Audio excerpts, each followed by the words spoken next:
But he is a Dutch MP that came to Davos to, I don't know if protest is the right word, but certainly to speak out against it. And he represented, as he introduced himself to me, the only anti-globalist party in the Netherlands. So I don't know if he's the Maxime Bernier of the Netherlands, but he certainly had a fascinating account for why he was there. And while I don't know Dutch politics too much, we certainly were able to talk about some of the bigger picture things together. This is my interview today with MP Thierry Baudet. So what brings you to the World Economic Forum here in Davos? Well, basically, I'm here to show the people in my country what is going on here. Most people have a vague notion of, there's something going on with the world leaders at a summit somewhere in Switzerland, but most people have never seen the promenade here. They've never seen the watchtowers. They haven't got a clue of what actually is going on here. So I'm here as a reporter, if you like, to show the people what's going on and to tell them more about the World Economic Forum and the meaning of the plans that are being shaped here. Because I think it's very dangerous and it's very important that people have more information about what's really going on. Now, obviously, you're not an invited guest of the World Economic Forum. You don't have a seat at the table there. Your Prime Minister, Mr. Rutte, was invited here.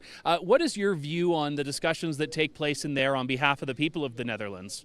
Well, obviously, most people here agree on the main direction the world should be heading in. And I think that's the wrong direction. But most of them agree that we need climate change measures. We need a personal carbon dioxide budget. We need more migration, less national sovereignty. We need a CBDC, the control over our currency through digital means, and so on and so forth. And Rutte obviously fits in perfectly well with that stream of thought.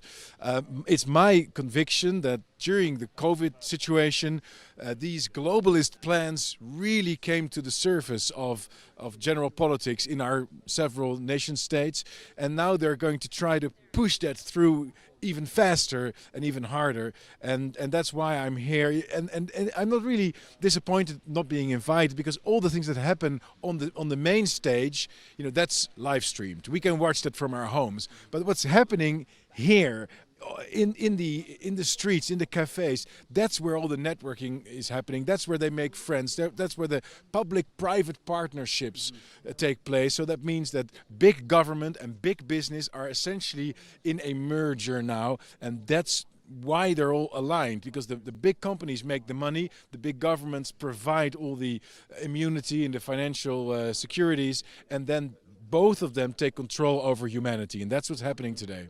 Last year, we saw Dutch farmers rise up against their government in a way that was very inspirational to people. I know in Canada we had the trucker protest last year. Where are the Dutch citizens on this? Do you think they finally had enough? And do you think that they will actually push for an exit from the European Union once and for all? My feeling is that there is a very general discontent among the Dutch population, as well as the population in several of our other Western countries. But people are very hesitant to draw the obvious conclusions, being we need to stop being in the World Economic Forum, we need to stop being in the EU, we need to stop being in the World Health Organization, and so on. And so I think we're in the middle of a process where people are sort of getting what the consequences are. If you don't want to go along this path, okay, then you have to choose the other path, the alternative. And our party is that alternative for the Netherlands, and I really hope we'll have several alternatives in other European and Western countries as well, in political terms.